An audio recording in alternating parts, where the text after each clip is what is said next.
Welcome back to some of the best stories from r/TalesFromTechSupport. I hope you had a great day. Thanks for all the likes and comments on the last video. And now let's take a look at the first story.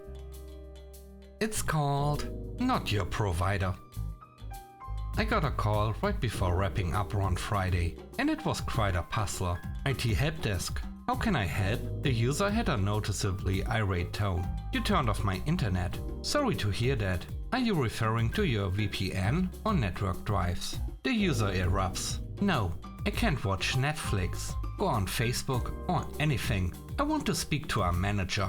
Alright, have you tried rebooting your home router or access point? The user got frustrated. Yes, I have. Unplugged, waited 10 minutes and plugged it back in several times. I demand you restore my service. Okay, who is your internet provider? The user bluntly said, Are you stupid? You are my provider. Ma'am, we don't provide your internet connection. We are just your IT help desk. Exasperated, she said, but I started working from home, so you guys took over the service. I demand to speak to our manager. We don't take over your internet service. Did your manager or HR tell you that we do? Because that's not true. She got flustered. But I'm sure I was told if I worked from home, my employer would compensate me for internet and electricity. Yes, they may compensate you on your payslip for expenses, but you still need to pay for your service for your home. Who is your provider? She got defensive. No one.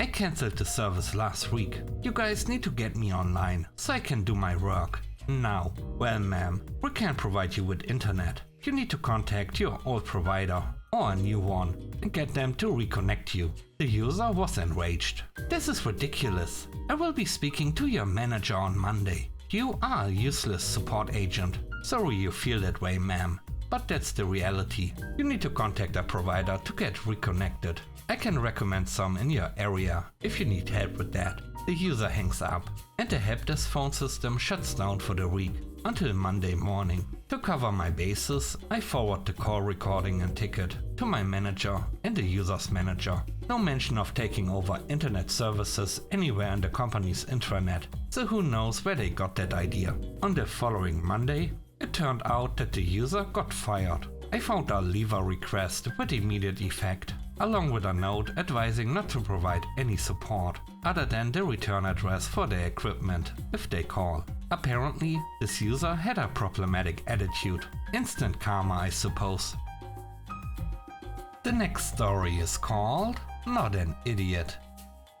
I have a customer that is about an hour away from us. They are a small office of 3 to 4 people. Not much equipment there. A switch, firewall and AP. One day the battery backup died and everything went down. I was texting with the user, trying to figure out what was happening. They have a power strip that was plugged into the battery that was housing most of the plugs. I eventually asked her to bypass the battery and just plug the strip into the wall. Still wouldn't work, so I asked to send me a picture of everything. It could take a moment for the network to come back up. Are there lights on the equipment? The employee sends pictures of the equipment. What equipment? No lights on anything. Nothing's working. It looks like the power strip is plugged into itself. Make sure it's plugged into the wall outlet. Okay, I am not an idiot and I don't need to be treated like one. The strip is plugged into an extension cord that's plugged into the wall, so it can reach everything. It worked yesterday, including the strip, so it's not plugged into itself. It's plugged in where it's always been plugged in. Probably you guys plugged it in. I'm certainly not treating you like an idiot. From the picture, it just looked like it was. Are your monitors plugged into the power strip? Wondering if that thing is defective. After a few more fruitless back and forths, I decided to drive the hour out there and take a look. I needed to get a new battery out there anyway. I was there for a whole 30 seconds before discovering that it was indeed plugged into itself. They were down for a couple hours when it was avoidably simple by taking the time to actually look at what they had done. I told her that it was plugged into itself, and she literally said, "Oh," and nothing else. On the bright side, I haven't heard from her since then, and it's been over a year now. The third story is called I Deleted It.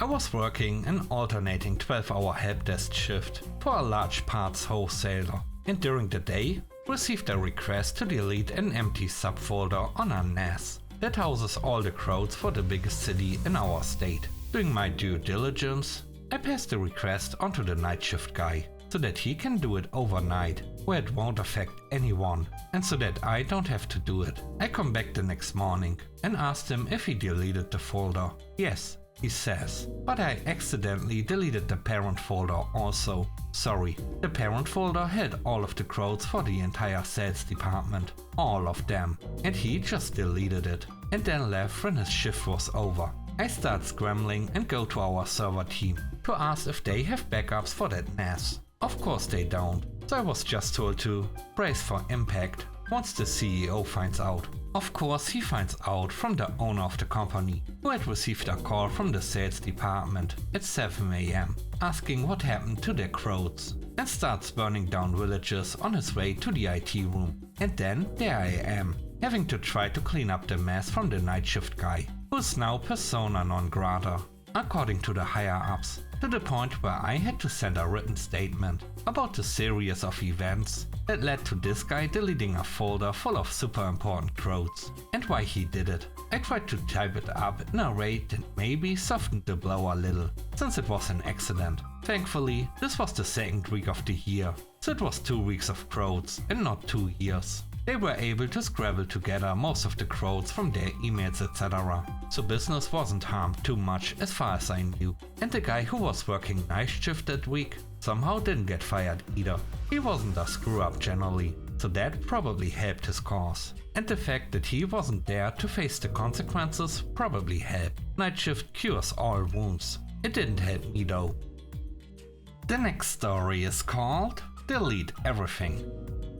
I had to handle a retirement. Problem is that I'm still handling a lot of tech debt from the previous guy who handled the client's infrastructure. So this was a real piece of work. I'm talking 10 years of server systems that had his end of life 3 years prior to me starting there. And nobody will fork out the cash to upgrade it. A busted file system ACLs from a botched recovery of a ransomware attack several years prior. And the client being firmly of the mindset of, it just works. So don't touch it. You know, just normal small MSP sysadmin stuff. The client reached out to me in a panic one Monday morning. Turns out our favorite idiot retired. And nobody thought to tell me to lock down his PC or make sure he didn't do anything stupid, like delete the entire shared folder. For this system, the backups just don't work. I've been sounding the alarm on this for months, and everyone just goes, yeah, that's a problem. We need to build a client for a new solution. I'll look into that. Never. Fortunately for this client, a few weeks back, I had made a complete copy of his entire share folder to put onto a different drive, but never finished moving shares across, nor had I deleted these files. He has 3 RAID arrays, but someone in their infinite wisdom thought that the best place to put all company data was on a split partition on the system array. Fortunately, I was able to recover most of the files for the client, but he tries to blame me for this, which I swiftly 180'd with a dozen emails of me hounding my boss and him about how these backups are busted, and I need this and this and this to fix them, because your server is woefully out of date, and everyone expects the latest and greatest software to run on decade-old equipment and cost literally nothing. Anyway, I'm looking for a new job. It's only a matter of time before this place gets hit by a ransomware attack, and the client's stubbornness and my boss's eagerness to please is going to result in bus-sized tire marks all over my torso. The last story is called Are You a Technician? Nothing annoys me more than people who are rude to you when you are there to help them. Well, except for people who are rude to you when you are there to help them. And the problem is completely their own ineptitude and lack of common sense. Today we got a message from a user saying Outlook wouldn't open. I remote on and I can see Outlook open on the taskbar. I changed monitors and on the third screen I can see Outlook prompting to select a profile.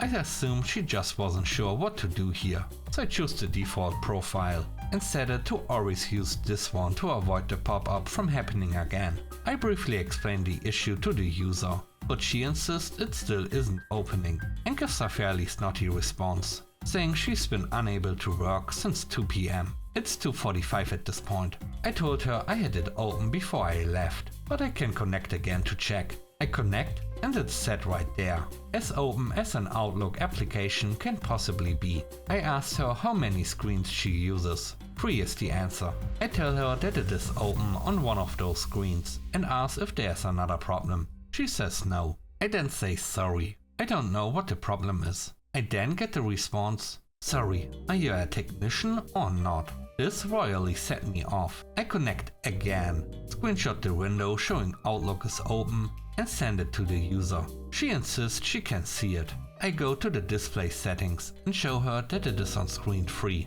She says it isn't showing anything on that screen. I asked her if she can see the notepad I have opened on that screen. She says no. I asked her if the monitor is connected. She said yes. I asked her if it is turned on. She said no. I asked her to turn it on. She does and says she can see Outlook now. To be rude to and criticize people for helping when they lack the basic brain power. To do such rudimentary tasks astounds me. She is now my second least favorite user.